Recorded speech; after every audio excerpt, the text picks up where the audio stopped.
In this video, I want to show you what to do in case your Apple Watch is not connecting to your iPhone.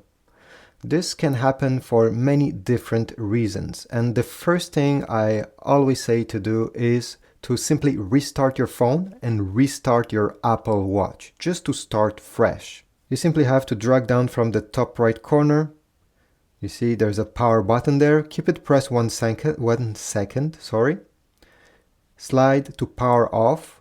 Wait around 6 seconds just to make sure that the iPhone is completely powered off. And then you're going to keep press the power button during a few seconds until you see the Apple logo appearing. So let's wait like this. The Apple logo should come up at any point. Here we go. Now I can release the power button and the iPhone has been restarted. Do the same thing on your Apple Watch, no matter which model you have. So enter the passcode if there is one, but if it's a brand new one, obviously there's no passcode. And what you need to do is to keep press this button, okay? And the crown, both at the same time. So let me do it. Keep both of these pressed, no matter what's happening on the display, don't release these. And then simply release once the screen is black. And the Apple logo will come up. It will take around a minute, 2 minutes for the Apple Watch to boot up freshly. And after your Apple Watch boot up, bring it closer to your iPhone, all right? Make sure they are close, not necessarily touching, but close enough. Make sure your iPhone has the Bluetooth turned on and also the Wi-Fi. This helps. And make sure also that airplane mode is not activated on the iPhone. And after doing this, okay, if you unlock, well, you'll be able to see the Apple Watch prompt down below on your iPhone and connect it. Here they're already connected. This is why you don't see anything. If this doesn't work, I also suggest you factory reset your Apple Watch. So to do a factory reset, it's quite easy. Simply press on the crown.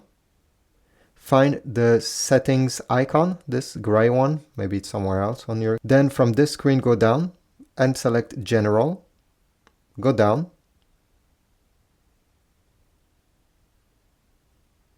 And select Reset. Erase all content and settings. Put your passcode if there is one, and if not, it will reset the watch and you'll be able to start fresh. Now, finally, the last thing I want to talk to you is both the Apple Watch and the iPhone needs to be on the last software update just to maximize the chances of them connecting. Especially if you're on an older OS on your phone, unfortunately it will not be able to detect your new Apple Watch. You'll have to upgrade. And how do you update your Apple Watch? Well, it's very easy. Again, simply by going to the settings. Then in settings, go down, select General. Whoops, not focus. General. Here. Software update, and it will check automatically as long as it's connected to Wi-Fi for an update. If there is one, install it. Same thing on the iPhone. If there is an update pending, in the settings, go and select General, Software Update, and again, if there is an update available, update it. And usually after doing this, both should work together. You should be able to see it and connect it. Thanks for watching. If this solved your problem, leave a comment down below. Or if you have any other tricks, or if this didn't work, just leave a comment. I want to know as well. Subscribe, like, and I'll see you in the next one.